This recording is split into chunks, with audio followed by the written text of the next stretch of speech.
Welcome to Crossbody of Work. My name is Evan. I am Javier. We're back. We're absolutely exhausted because we've been just running college football dynasties for a week. Yes, it's I have I two have jobs been. now. I'm such a passionate head coach. Yeah, But like I joined the call here with Evan, and immediately went on like the most morose little rant yeah. about my team absolutely shitting the bed against Memphis and having 9 drops, 7 of which on third. I'm not getting into it again. Not The doing wound it is too again. fresh and too deep. I'm deep into the University of North Texas, baby. Go Mean Green. All right, this week on the podcast, we will be covering the career of Spike Dudley by looking at 5 of his most important matches, and we are covering his whole career pre-ECW, ECW, WWE, TNA, all of those good things. The reason we're doing Spike Dudley is because this is a palate cleanser, because next week, oh baby, it's the most wonderful time of the year. It's Hoss month. Oh, big meaty men slapping meat. Slapping meat all month. We'll reveal who the first part of Haas month is at the end of this, but also Haas month this year is special. For the first time, there will be the beginning of a 3-parter during Haas Ooh, month at the very end. Very exciting. And ooh, a Haas special. We're doing a ooh. special Haas episode. So much Let good them stuff know. in the month of August. Hey, also, you should share the podcast with a friend. If you like wrestling, because you're here, I would assume you do like wrestling, you should share some of our old episodes with them because we've covered so many people. Blue Demone Yes. Jr., Jerry Lynn, Taka Michinoku. We're covering a whole wide array of the wrestling world. I'm sure they like one of the wrestlers we've covered. Yes. Tell a friend to tell a friend to tell a hoe. We essentially want to start a pyramid marketing scheme. It's not a pyramid scheme, it's just pyramid shaped. That's exactly what it is. What do you know about Spike Dudley? He was the little guy in the whole Dudley family, Dudley Boys universe. We've got The DBU, the Dudley the Boy universe. DBU, baby. We've got what was the main, what was the father? Was that big? It wasn't Big Dick Dudley. I don't know if Big Who's Dick Dudley is the actual father. No, it's father. There's got to be a father Dudley out there. There's got to be an That's old a good man Dudley. I question. need I need some sort of clarifier here because there's got to be a patriarch to the entire Dudley family because there's no way that we just it's not like the Minions where one day they just sprouted and then they just kept going. No, no, they don't. They don't really talk about the dad of the Dudleys. The first 3 Dudleys were Dudley, and then Big Dick Dudley and Snot Dudley. I don't know who Snot Dudley is, but that's crazy. Yeah, and then there was Chubby Dudley, Dances with Dudley, obviously Bubba Ray and Devon Dudley, Sign Guy Dudley, and Little Spike Dudley. We see a lot of Dudleys on this episode. There's I'm at a point now where Dudley doesn't sound like a real word. You know when you say it too much and Like you're like, in it, is it a just real word? it's just in it becomes part of your daily lexicon after you spend 2 days in the UK. In it? Spike Dudley. So real name Matt Hyson. Surprise, surprise. Not actually a Dudley. Shock. What? Aw. What do you think he's listed at for height and weight? Give me the bill. Is this like the internet one? This is on the Wikipedias. My guess, so he's not that big. Devon, I would guess, is somewhere around a 6-footer, maybe 6'1", and he is significantly shorter. So I'm gonna go somewhere like 5'7", 150. Off by an inch and not even a pound. Oh, 5'8", 150. I thought I had it. Excellent I thought I work. had it. I'm getting closer on these. You're pretty good at this. This is your special skill.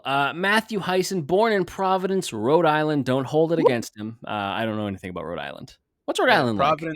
Providence. My dad lives in Rhode Island. My Oh dad yeah. lives right on the border of Rhode Island and Massachusetts, but on the Rhode Island side by like 2 blocks.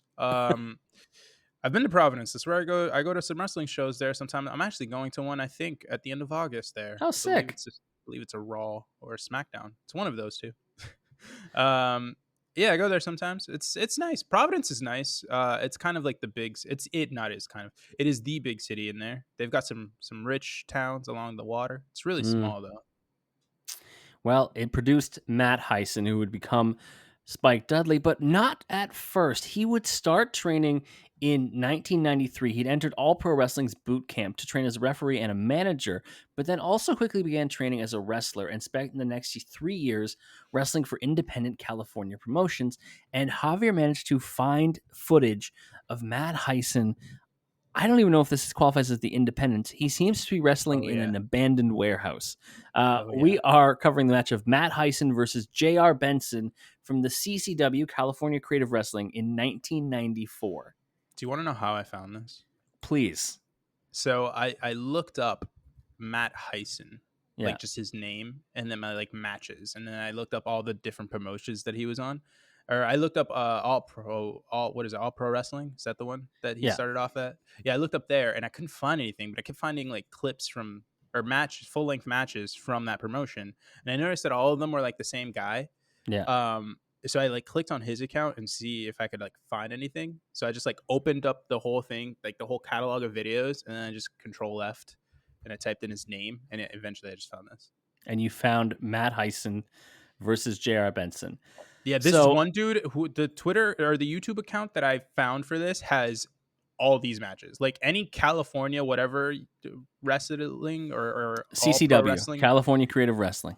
Yeah, any of those matches that you want to see from back in the day, this dude has them. Peter Hines, Hinds. Shout out. Shout out Peter Hines. Okay, before we do anything, can we talk about the absolute negative drip that Spike has?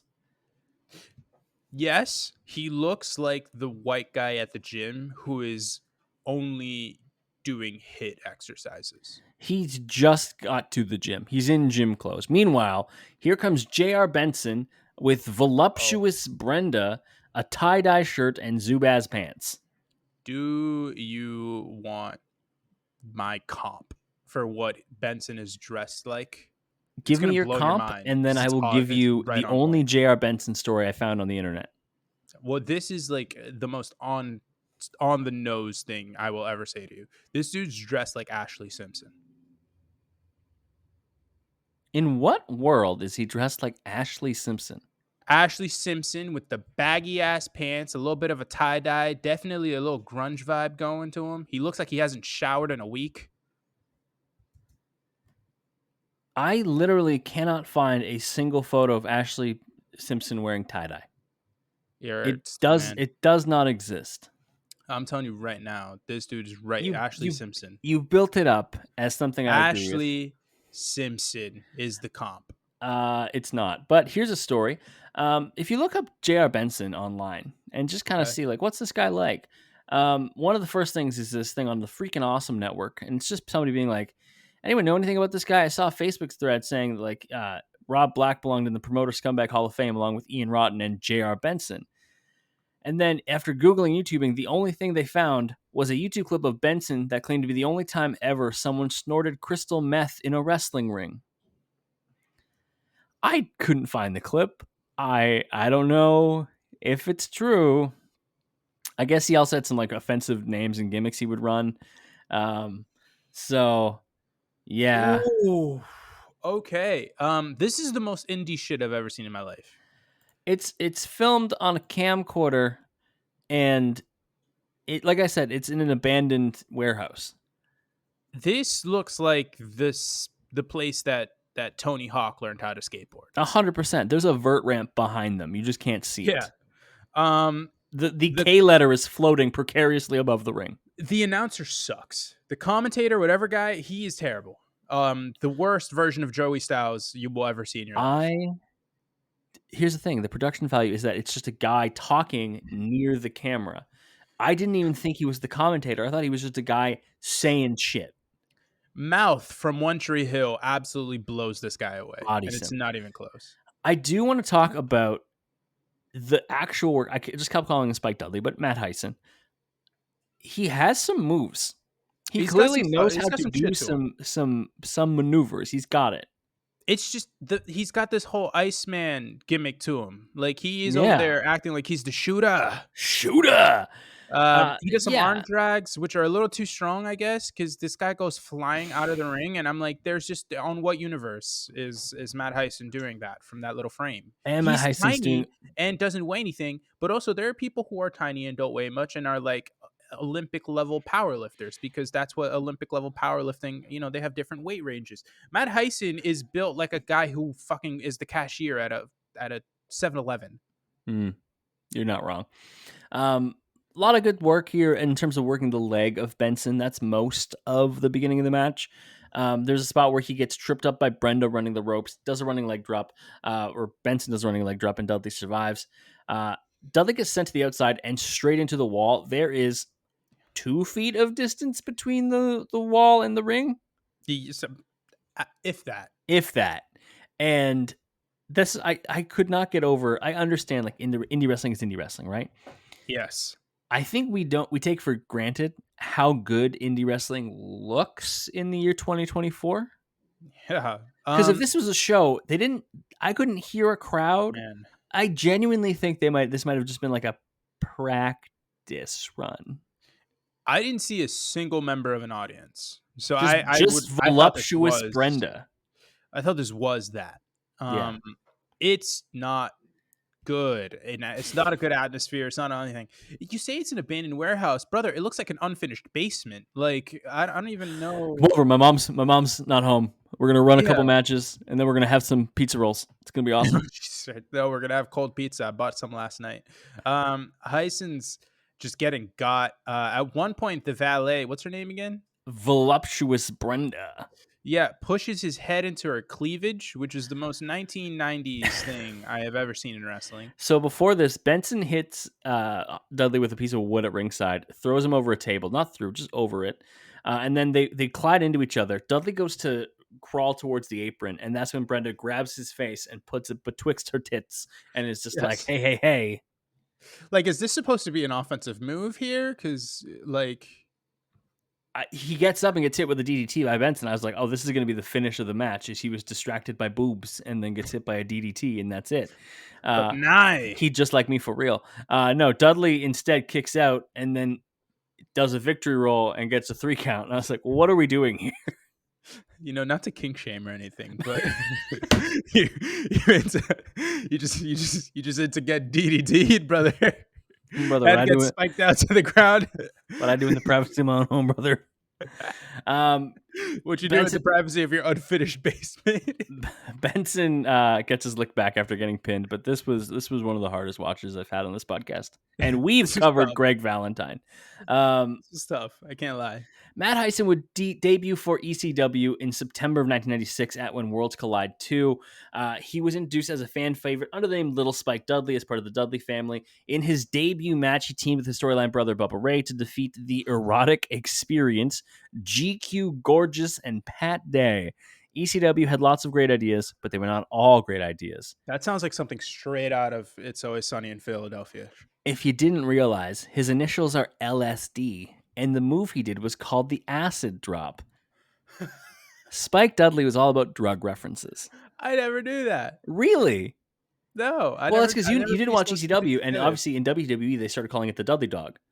And yeah, that's what I called it in my notes. I was like, "Oh, it's called the Acid Drop." It's called the Acid Drop. Yeah. So, and he came out in tie-dye shirts, and it was a whole thing. He clearly stole the shirt of J.R. Benson.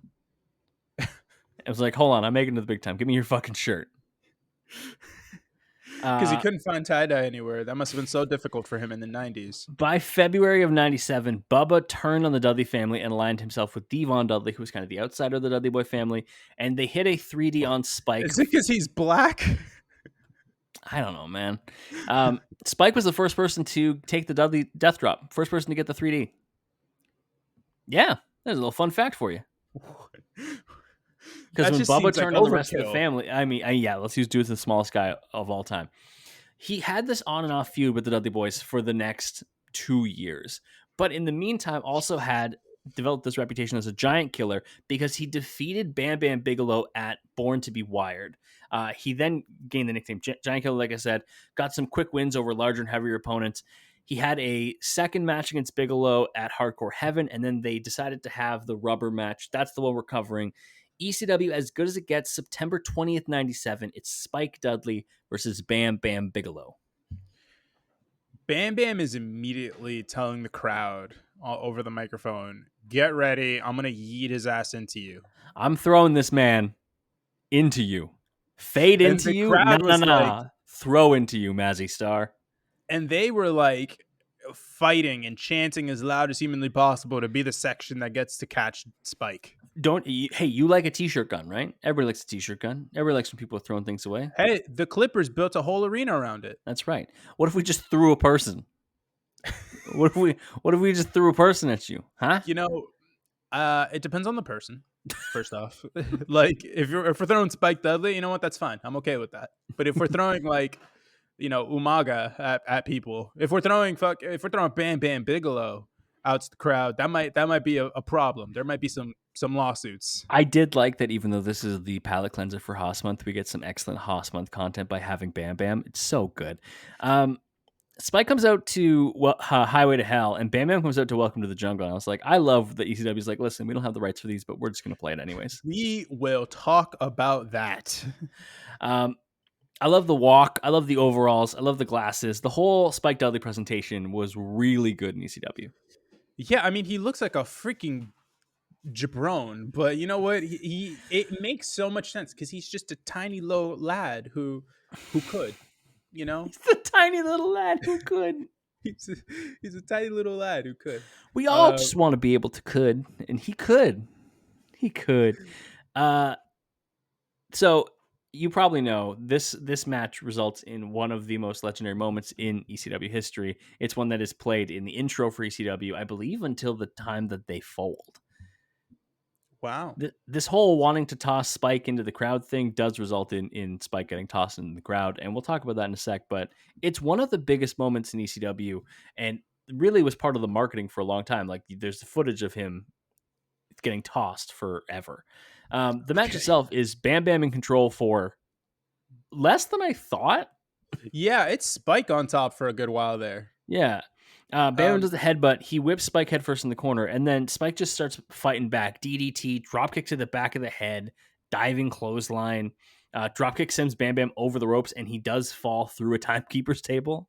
Yeah, he kind of just puts his foot. It's like when Cody Big Show Cody. Big Show. Yeah. For the IC title by accident because Big Show like accidentally slipped off the apron and put his foot through a table. I still think it's one of the best finishes I've ever seen.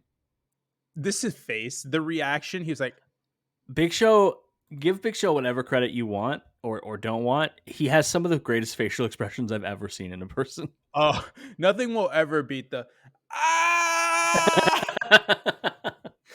the only exception is when he kept crying when he's knocking people out on behalf of the authority. I'm like, just punch Dusty and get it over with, okay? Yeah. Just hit me, baby.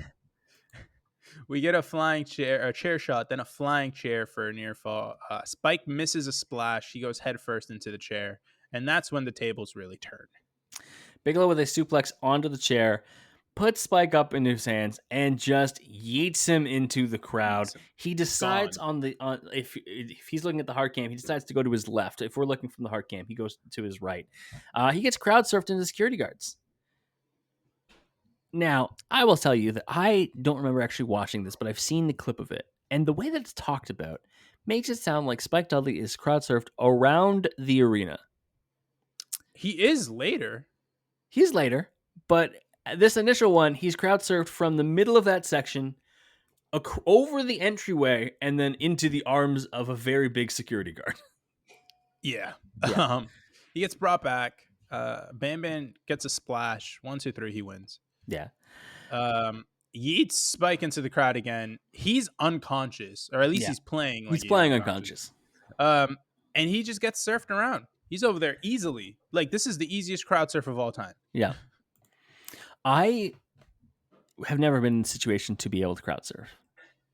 Obviously. Well, the only like real concert that I've gone to is when I went to the Eras tour last year. And they're not crowd surfing at the Eras tour. There were more people under 18 around me than there were people who would have been able to support me. I think it's a bold move for people to do crowd surfs. I think it depends on the concert, man. Like, if you're just out there vibing, there's a whole bunch of people, especially if you see around where the stage is, you see some heavy hitters over there, you're like, I'm ready to go. My thing is, if you're just doing it dry, like, you don't scout in advance of where you're going, that's wild to me. If you look up crowd surf fail, there are so many, and it just makes me think Oh of Mean yeah. Girls when they do the trust fall. Anyways, we're gonna take a break. When we get back, we have Spike Dudley going up against his brothers. Back from the break, Living Dangerously 1998. We've got a three-way dance of a tag team match. It is Spike Dudley teaming up with the world's most dangerous man. I do not care what Ken Shamrock says. It's New Jack. They're going up against the Dudley Boys and the chair swinging freaks, Axel Rotten and Balls Mahoney. Is that their actual name? I believe they actually have a longer name that I will look up, but They're chair swinging freaks. yes. That is incredible. My first question: where are New Jack and Spike? Why are they Yeah, not here? they're the hardcore chair swinging freaks. My bad. You know, that sounds even kinkier. Where are Spike and New Jack? Evan, tell me. Why are they not? They're here when not the match here. The chair starts? swinging freaks come out and throw hands, but also, did you listen to the introduction of the Dudley Boys? No. Oh, buddy, you missed Joel Gertner in his fucking bag. Joel Gertner introing Sign Did Guy we see Dudley, Big Dick Dudley himself, introduces Devon as being 169 pounds because Devon corrects him, introduces Bubba Ray as being 350 pounds. Now that one I believe. That one I can believe. And just Bubba is saying, not in good shape here. Bubba's doing fine. He's doing fine. Deep in tremendous shape. He's looking very slim, very, very cut. Look good. I genuinely don't think we gave Devon enough respect in his whole career. Well, the issue with Devon was just he was always a supporting guy. He was never, he's not a good enough talker. Like that was always Bubba. He's a fucking elite Pippin. He's such a good Pippin. Yeah, I mean, as far as tag teams go, when it comes to a number two, because I think that's ultimately what Devon ended up being within the Dudley Boys. Yeah, he's up there. He's in the top 5 all time. He's a top 5 all time number 2 of all tag teams. Gotta give him his flowers. I give him to him. Who else is in those top number 2s? Ooh, that's hard, man. Immediately Christian. There's got to be a very clear distinction where this guy's clearly the number one. Okay, I got some for you. Christian. Yeah. Matt Hardy. Tough, man. Because you also can't think about them outside of the tag team. Like Christian's gotten the whole run. When it was Edge and Christian, was he really doing all that? Jim the Anvil Neidhart. Jim the Anvil Neidhart is an elite. Big Jimmy, man. Yeah. You know I'm a big Jimmy guy. No, I love Big Jim. Tully. Big Tully guy. Yeah. Arn, let's be honest, Arn's the Arn's MJ. the guy. Arn's bringing the gun to the table. Did you see his tweet when he finally said when someone posted I think it's actually on the Call of Duty main account where they show Cody because some WWE people are in Call of Duty now. They showed Cody with an AK or whatever, and Arn quoted it. It was nice of Cody to finally take my advice. He took my advice. So back to the actual match. And you're right. New Jack and Spike are not here at the beginning. Mahoney hits a nice side kick, misses the top rope leg drop. Dudley's are in control, and then New Jack and Spike come out with a barrel full of weapons. Yes, there's a whole lot going on actually before that happens. So we get the super kick and to miss top rope leg drop like you mentioned. Then Bubba just launches a chair unprotected right into Balls' face. I must have missed absolutely cleaned him with it. Big Dick Dudley gets in. He hits a massive choke slam to Axel Rotten. Then we get New Jack's music hitting, which I recognized it immediately. In the Ghetto, Rakim and Eric B. Fucking amazing. My thing here. So they come in. They're roughly 2-3 minutes into the match, right? Yeah. The song lasts all the way through the end of the match and onto the next segment when Joey Styles comes back and he's just talking and you could still hear the song playing. So they always kept New Jack's song playing. Why did they keep In the Ghetto? Also, why is his song In the Ghetto by Rakim and Eric B? I have a very important question for you. Go ahead.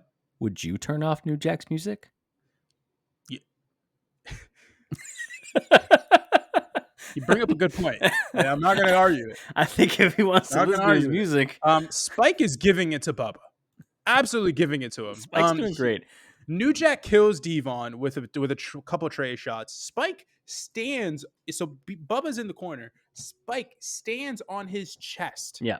then drops down and does a Hurricane Rana. It's one of my favorite spots I've seen in the last like couple months, probably doing this podcast. It's a spot. It's fucking hilarious. It's It great. is.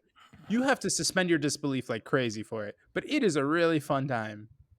It's just really good. Balls is bleeding like crazy, and I know it's from that freaking shot that Bubba gave him. Obviously. Because that was not a blade job. He is bleeding. Spike gets tossed to the outside by Bubba. Axel and Balls clock the Dudleys with chairs. New Jack with a crutch to Devon's balls. Spike with a dive to the outside onto Bubba. Spike gets tossed into the crowd, so more crowd surfing, but not really. They don't catch him very well. Everybody's brawling into the crowd.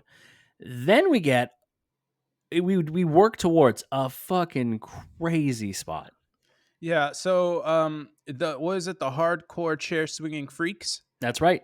Yeah, they set up some tables and they put the Dudleys on the tables, and then they look up, and up there on the concourse is New Jack and Spike, who jump off the concourse, each of them individually. Yep.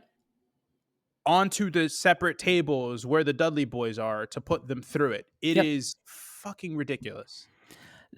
I wish someone could count for me, and I'm sure maybe somebody has, the amount of times New Jack jumps off of concourses, because that man was terrifying.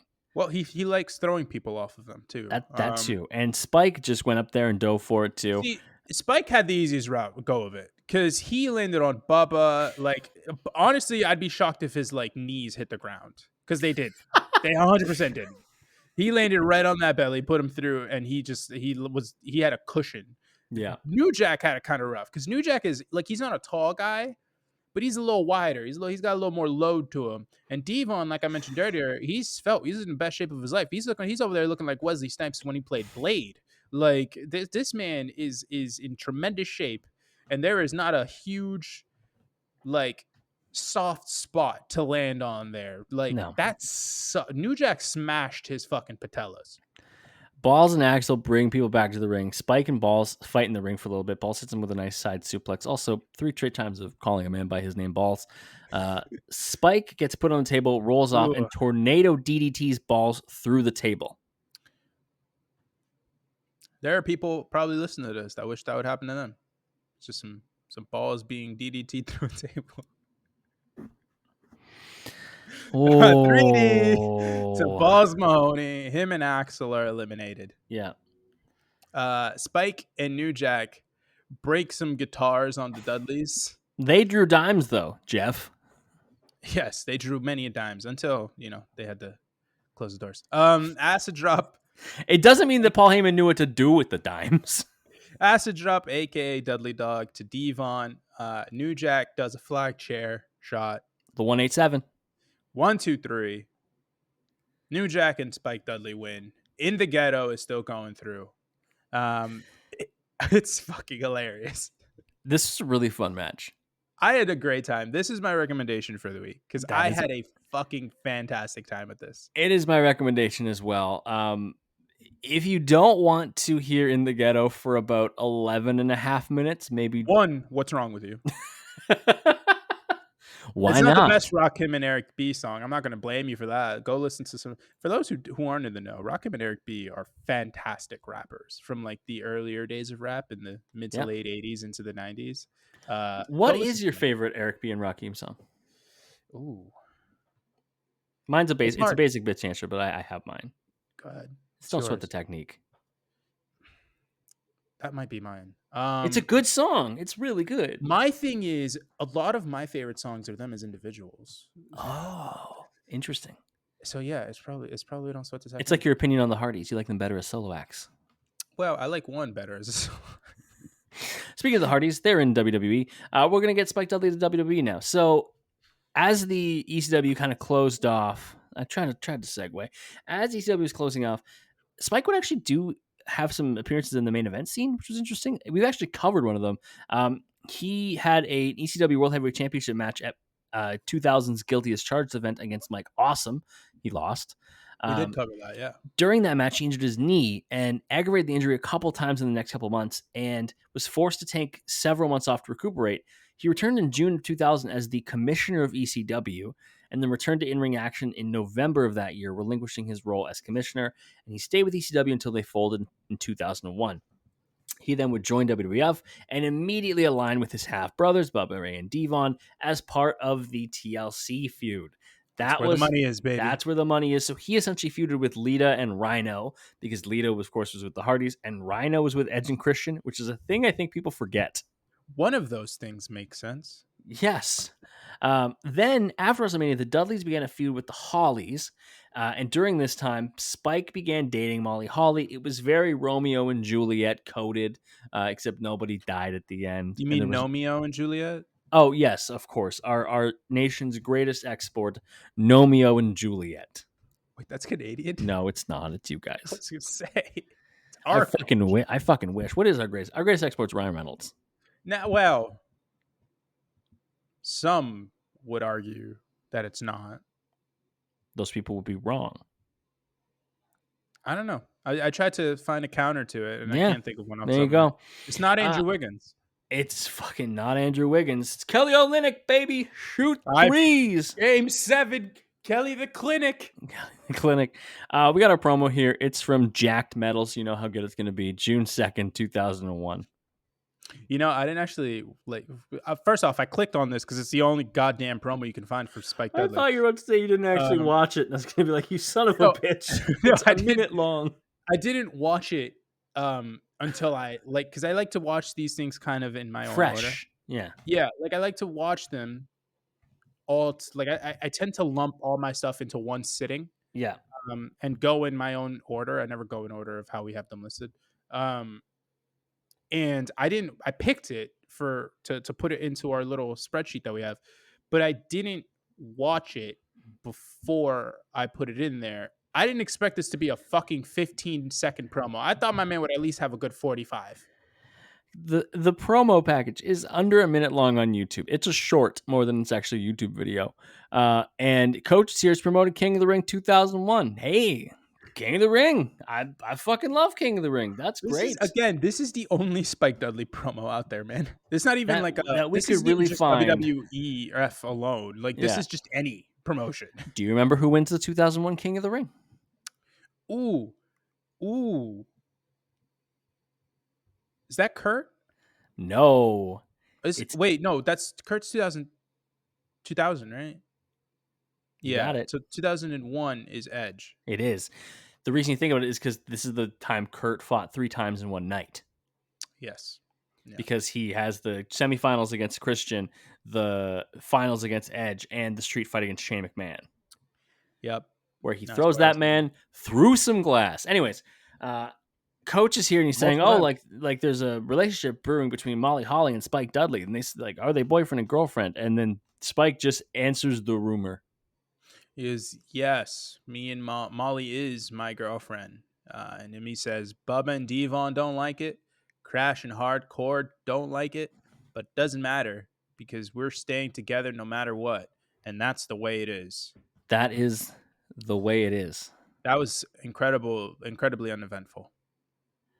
Are you ready for the things that come for Spike Dudley later in this month? Oh my God, go ahead and tell me. On June 14th on SmackDown, Dudley was giving his first opportunity at the WWF Championship, losing to Stone Cold Steve Austin. This man 12 days later would have a shot at the WWF title.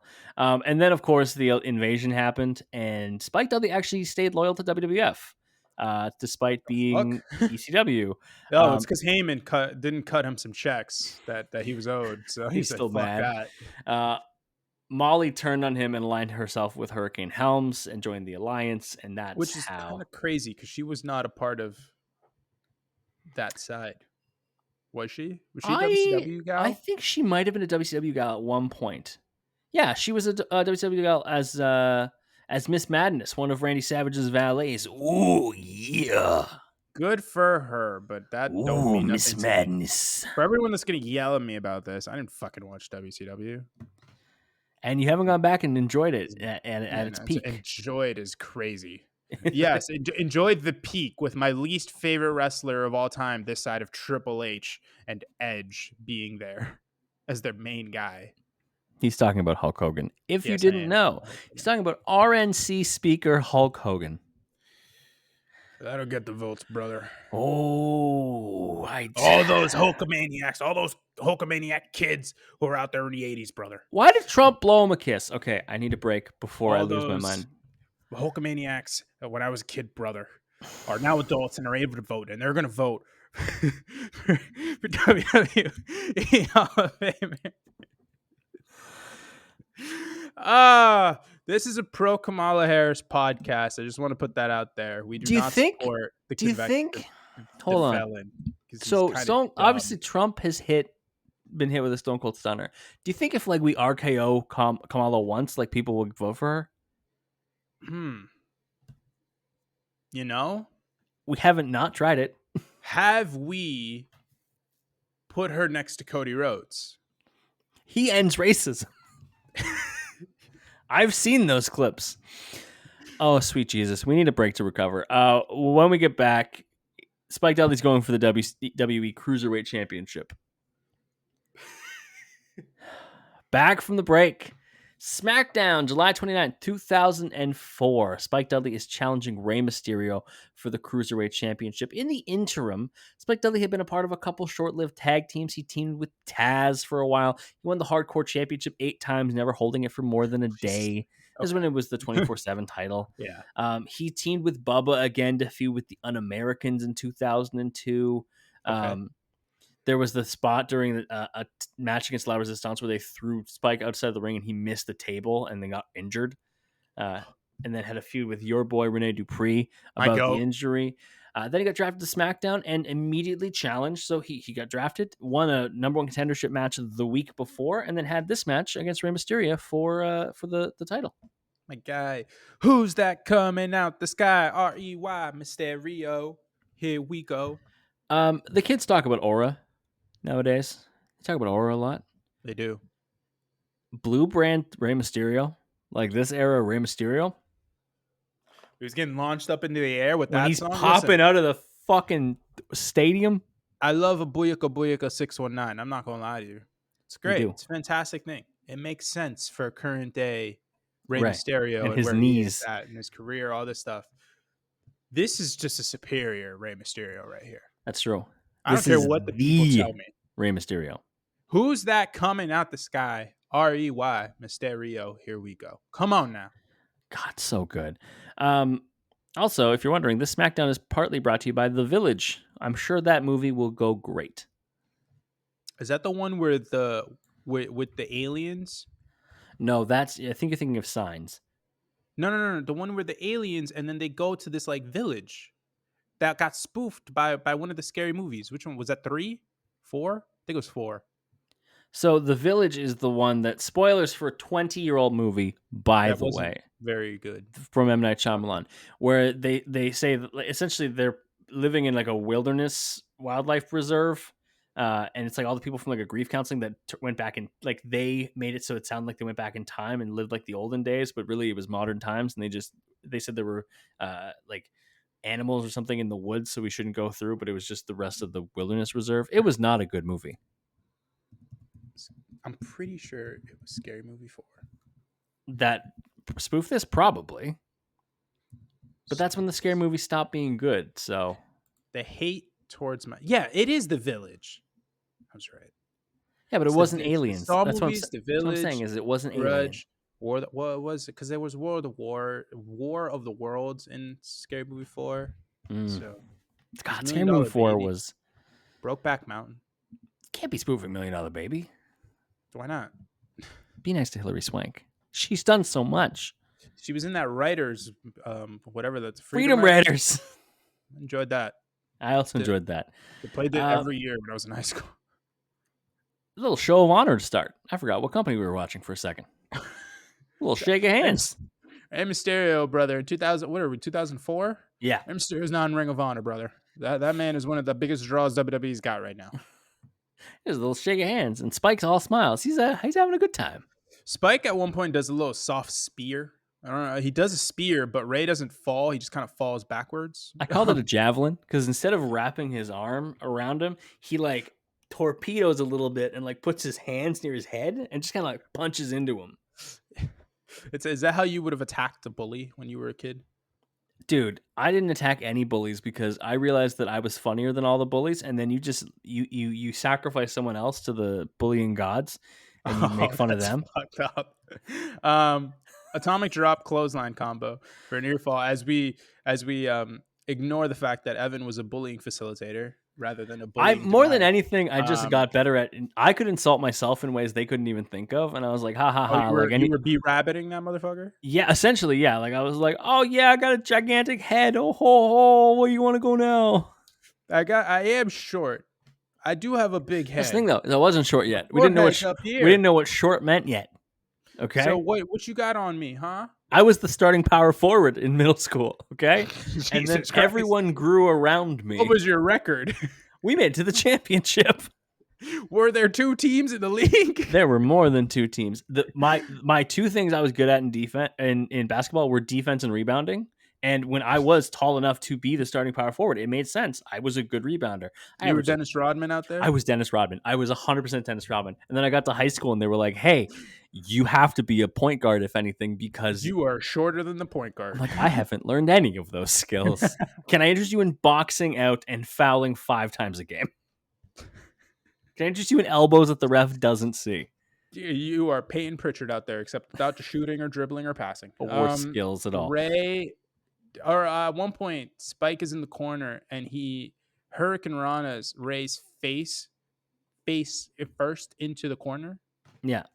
Which was pretty dope. It was pretty good. Rey rolls at one point. He gets like rolled up. He rolls out of it right into a drop kick flush to Spike's face. He does some cool pinning combos, which are being counted by our guy Jimmy Corderas. Yes, shout out to Jimmy Corderas. Shout out to the Reffing It Up boys over there. They do such good stuff.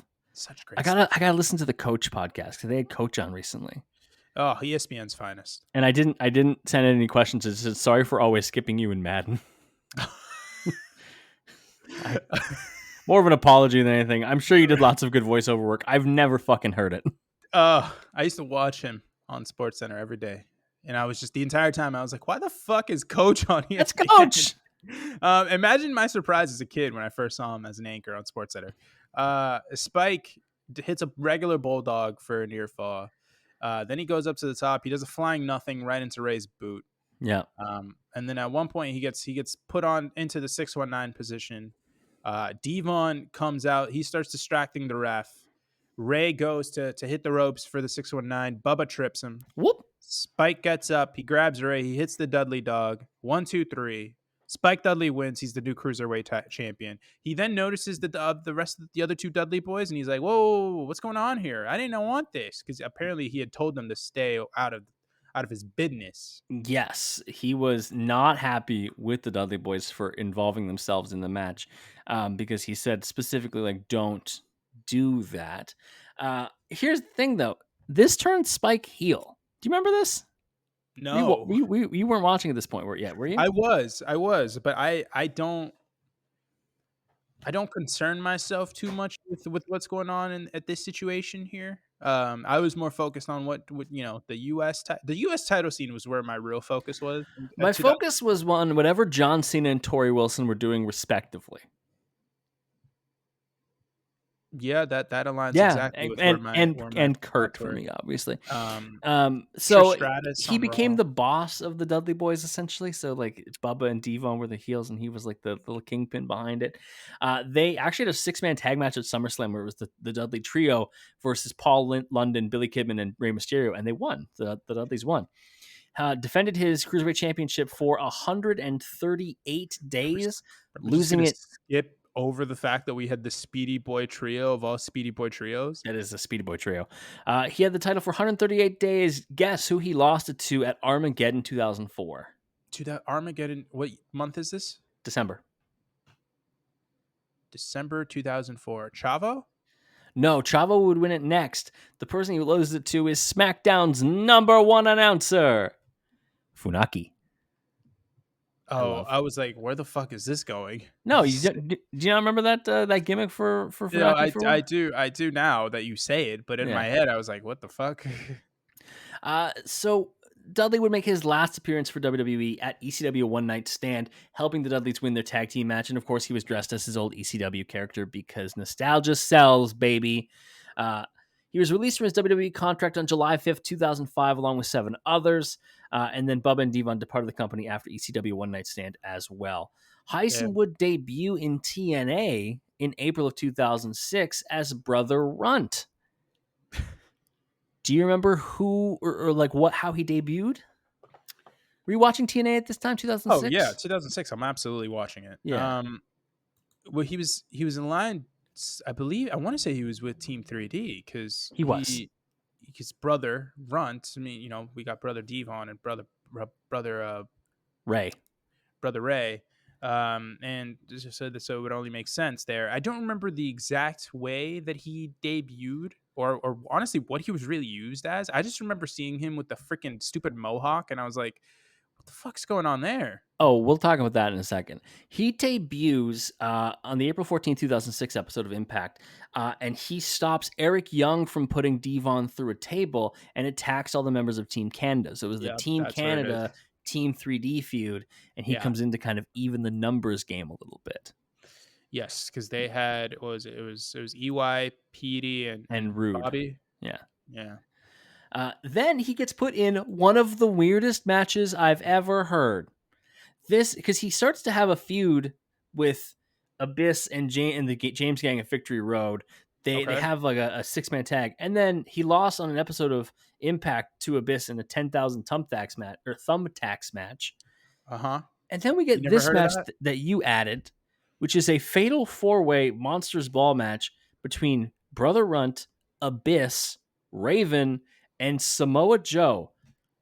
This Bound isn't for even our glory. first Monsters Ball. No. What a weird this is a 2K yeah. simulation of people to put in this match. It's not the match type that's weird. It's the I don't who's in it. understand how we got here because Samoa Joe is still undefeated and he has the TNA World or the NWA heavyweight title, which is the world title in TNA at the time. He has it hostage. He's not the champion. He has it hostage because he wants a title shot, which he does inevitably get. Yeah. I don't know if he wins. I don't remember if he wins then or not. Or if that's when he loses. I don't even know who the fuck is champion at this point. Is this Sting or Jarrett? It's probably Jarrett. Probably Jarrett. It's and he's in this match. It makes no sense. He's in between a feud that definitely is between Abyss, Raven, and Runt. So this screams to me. We don't know what to do with this guy right now, so let's put him in this match because Jake the Snake Roberts is here, and this is kind of high profile. Jeff Jarrett was in the midst of being champion. He'd taken it off of Ron Killings in May. Yeah. If you think about TNA at any point between like 2003 and 2007, if you just guess Jeff Jarrett is champion, you're probably right. It's a statistical likelihood, yeah. The other weird thing is the special guest referee for this match. I already said it was Jake the Snake Roberts. I know. It's still weird as hell, man. This is a weird match. You gotta... Me, with no context of the storylines going on in TNA in 2006, you tell me Spike Dudley, Joseph Park, fucking Raven, Samoa Joe are here. He's not Joseph Park for another like 8 years or whatever. I know. Spike looks different. He's got a weird mohawk, man, and it's not even like it's one of those like up mohawks or whatever. It's just like it's shaved. It's like a buzz cut mohawk. Like the whole it's shaved down, or it's like buzzed down. It's not tall enough to be. It's not long enough to be tall. It's like buzzed all the way down forward. So it's like he can't even like do anything, and then it's like shaved, and it's just like a little like he's got the fucking stripe down his head. Like that's what it is. It honestly looks like it's a tattoo. Dyed blue mohawk, dyed red goatee, Travis Bickle jacket. He looks like someone you'd want to talk to on the subway. He looks like somebody you would definitely like strike up with casual. Hey man, what book you reading? Oh, it's a manifesto. My apologies. Like, not somebody you would be like, hey, can you watch my bags? Hey, I'm gonna take a nap. Can you just like watch my stuff? And he's somehow not the weirdest dressed person that comes out. Go ahead. What the fuck is on Raven's head? He has. Be honest with you, I have no idea. He looks like the proto gimp. What is he doing? It's this like plastic cage looking mask. Listen, I want to say again, I'm not one who's here to kink shame. If you want to do what you want to do, go right ahead. But what the fuck, man? You know, We're on TV, man. What are you doing? what are you doing here? At least Joe's only notable thing is that he still has sideburns, which is my favorite Joe. Oh yeah, this is incredible. When he has hair, Hair and sideburns is the it's best Joe great. combo.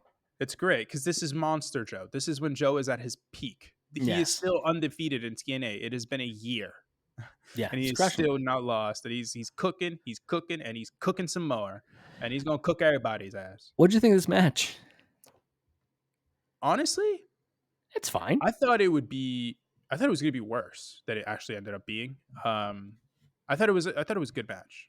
Like I thought it was it's like the way that I rate a match being good personally is there are two things. It's like I'm not taking this seriously. Like I'm not taking this as like this has to be an absolute banger slapper of a match. Yeah. There are two categories for me. There's that, and then there's entertainment. And this for is me, entertaining. and my one caveat for that is, did I sit down and regret the time that I spent watching this match? No, I had a good time. Which I would say for every match except obviously the opening one that watched. No, I had a good time for that. I was just there Yeah. like, what the hell is going Yeah, on? but that's like a masochist type thing. That you need Raven's mask for that Mister. one. All right, Mister. I need a DDT in a freaking unfinished basement in order to get going. I don't want to hear nothing. Different strokes, different folks, baby. Well, you need your head planning in order to get some strokes in. Apparently, CTE, baby. All three men go after Joe to start the match. Abyss tosses Joe to the outside. Dudley with a dive onto Abyss and immediately then goes for some weapons. There's a drop toe hold spot by Raven onto a chair. He hits Abyss with that. And then Dudley gets tossed into the chair, just hip tossed. Abyss has a choke slam to Joe, which looked really good. Abyss has some great choke slams. He does. I hate that we didn't get an Abyss run like in WWE. Like it would have been so cool. Like I know there were rumors at one point of AJ having like we were gonna get like a Joseph Park kind of deal with AJ, manager, right? And then hopefully fans were like, oh, and let's hope that we can somehow get a little Abyss spot out of it. Maybe like even like a little Royal Rumble spot or something. Yeah, just to see him come out and be cool, but. It sucks that it's probably not happening at this point. It really does seem like Christopher Park, shoot name, real gimmick, is fully done with the in-ring stuff. Yeah, I think you're right. We get Runt getting launched into the crowd by Abyss, and then the crowd immediately launches him back into the ringside area. This is the greatest moment in this man's life. Okay, Spike gets tossed in the air by Abyss into the crowd. And essentially one dude gets the brunt of Brother Runt and holds him and throws him right back to the ringside area. You had brunt of Brother Runt cooking, didn't you? I didn't even write it down. That was off the dome piece. Oh, this man, an artiste. How fucking hyped was that guy? Yeah, I threw a wrestler today. Yeah. He's on the fucking ride home. He opens his sidekick and he's calling his wife and he's like, "Hey, honey, buy the pay-per-view so you could see it. I threw a wrestler. Threw that motherfucker. I threw him. He was like freaking Uncle Rico over there. He was like, I threw that motherfucker right over them there mountains." Do you think he lies and says he threw Abyss now? Who's gonna check the tape? I think he threw some mojo. He threw Umaga. If I'm Umanga?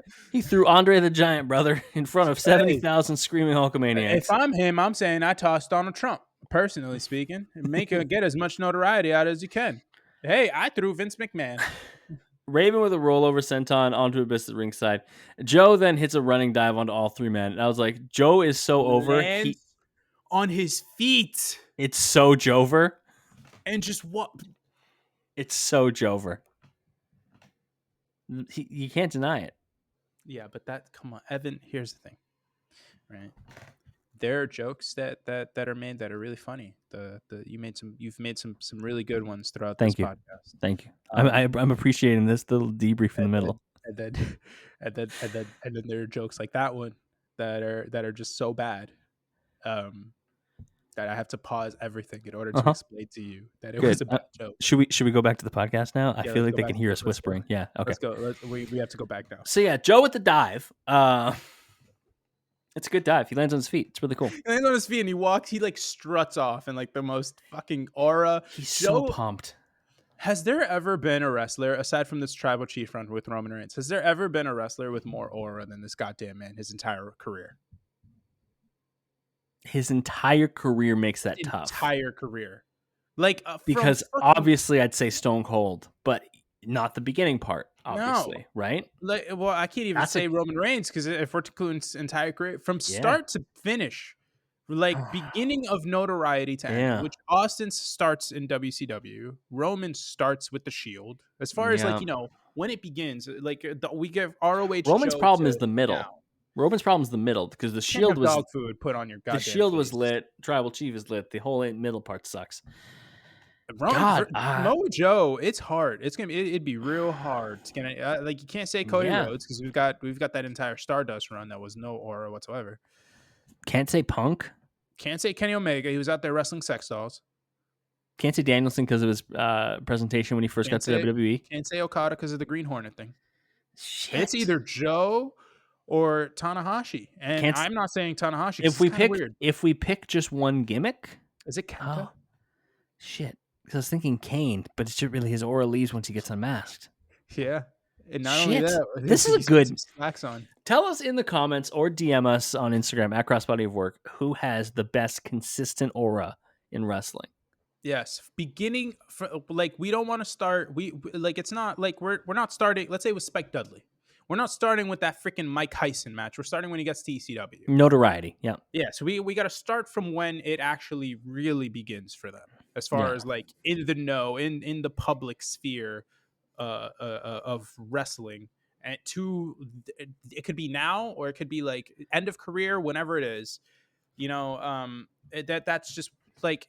I think personally it's Samoa Joe. The man has been the same dude the entire fucking time. Because I keep thinking of somebody and then thinking of a reason why they wouldn't. Rey Mysterio got unmasked in WCW. Scott Hall had his own demons, but when he was on, he was untouchable. Like there's definitely some people who have competition, but Samoa Joe was a Rudy Poo motherfucker who got. There's really no. Yeah, that's good. Rock got cooked by two different white men who love rap music. Oh my goodness! So we have all the men go over to the entranceway. Abyss just chokeslams Brother Runt off the side of the entrance. Yeah, like what the hell happened there? Also, the thud that he makes when he lands, no give whatsoever to whatever the hell he landed on. And then Abyss dives onto Spike. Bounces a little bit off there. Like honestly, I'm shocked he didn't like split his shoulder in 18 different places. Abyss dives onto Spike. We don't see it because the camera's on Jake Roberts. Somebody's getting fired. But then they show the replay and Abyss dives and elbow drops Spike Dudley. That leads to him carrying Spike back like a carcass he found, while Raven throws Joe off of the ramp and through a table. A lot of good stuff happening here, man. Yeah. At one point, Joe is back and he smacks the ever-loving dog shit out of Abyss. He does a 360 slap. It is genuinely one of the best slaps I've ever seen. Full torque on that thing. Power slam to Abyss. Raven breaks it up. Raven with a drop toe hold that sends Joe to the outside somehow. Not sure how that works. That's fine. Who cares? Abyss gets some tacks from Father James Mitchell, a.k.a. Daddy James Mitchell, if you're wondering. That's the way to say it. Daddy Jim Mitchell. Jake Roberts tells him no. And the reason, I think, you can't hear him, but I guess the reason is that he has a snake in his bag, and he's like, thumbtacks don't match with snakes. So don't do that. Man. Raven and I guess also Abyss attack Jake for some damn reason. No, Raven goes to attack Jake. Abyss stops him. Well, Abyss also kind of ends up body checking him though. Yeah, a little bit, but it was in self-defense.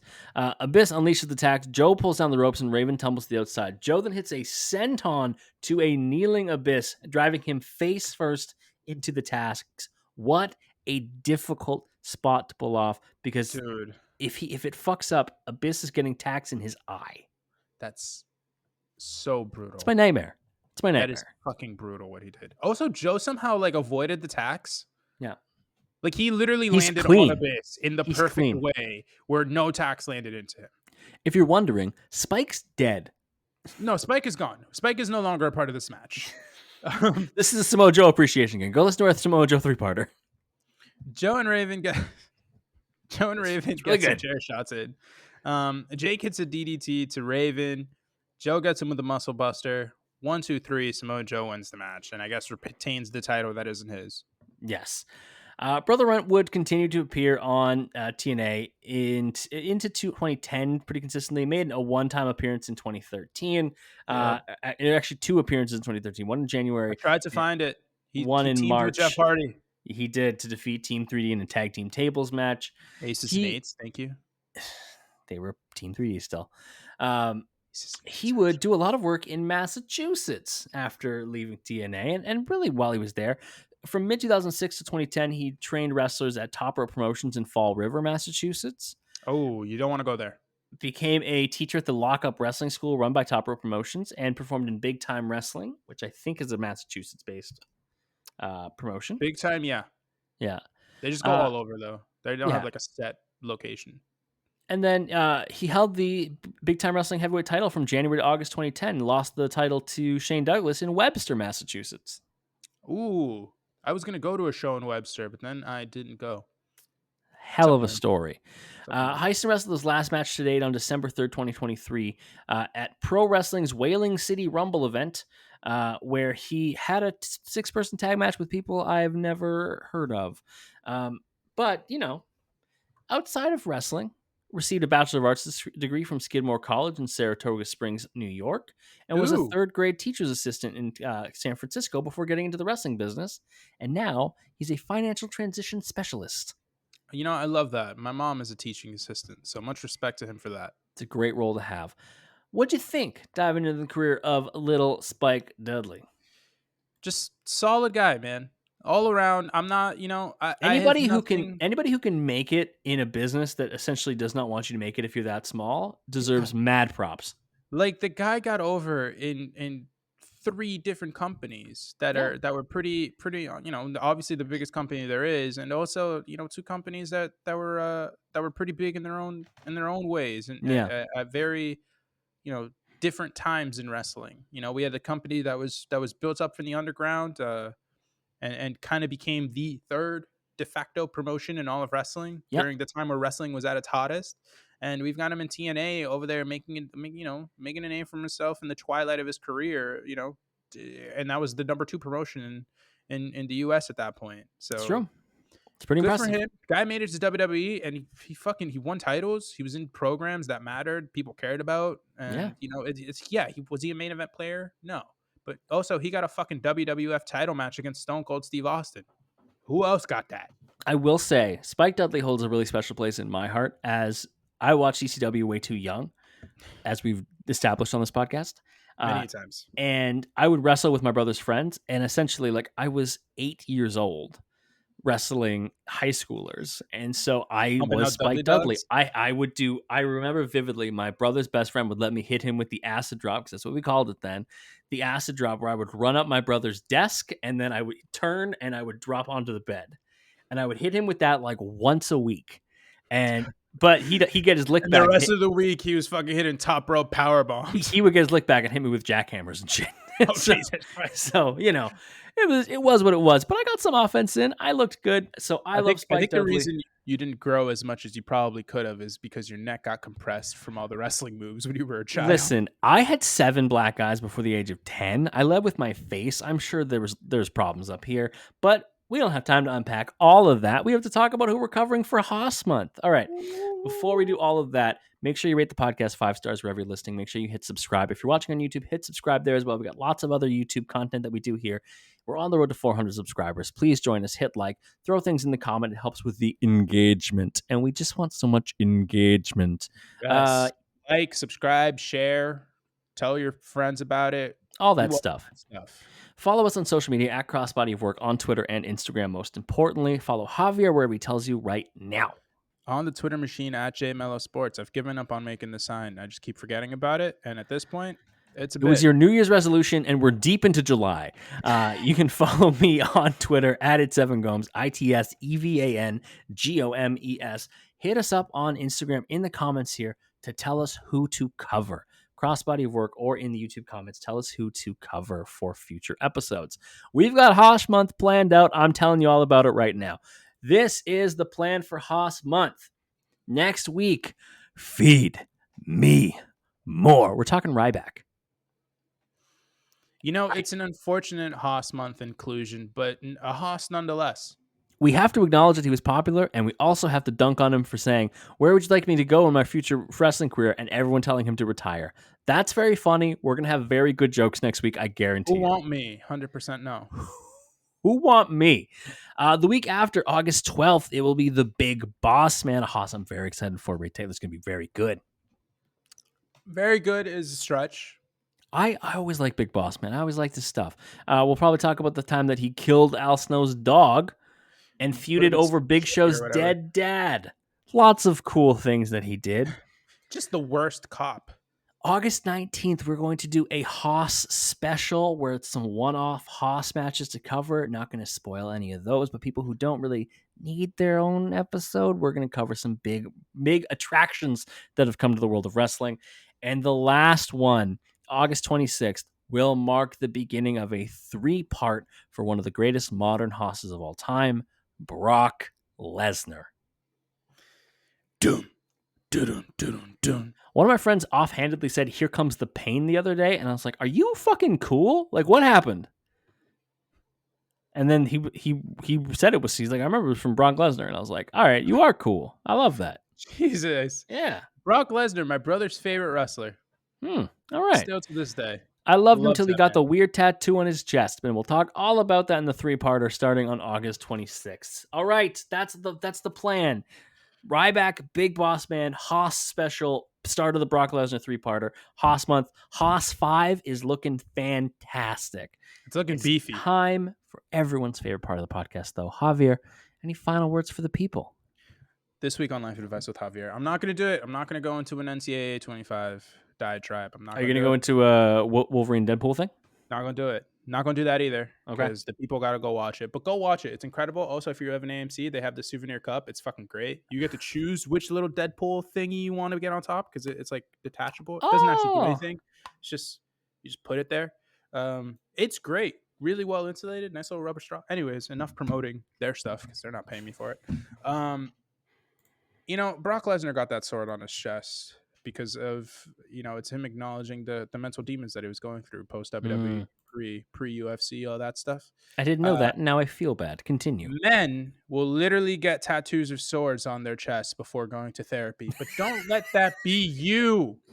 Break the cycle. This week's life advice: if you're going through some shit, man, don't bottle it up and let it out later. Don't bottle it up and let it consume you. Do not think that getting a therapist, going to therapy, letting it out, talking through your issues, your mental struggles, all this stuff is a sign of like some sort of stupid weakness, because human beings, but mostly men, who the fuck are we kidding here, have a tendency to do that through to some sort of fucking toxic masculinity thing that has been just ingrained in us from the time we're born.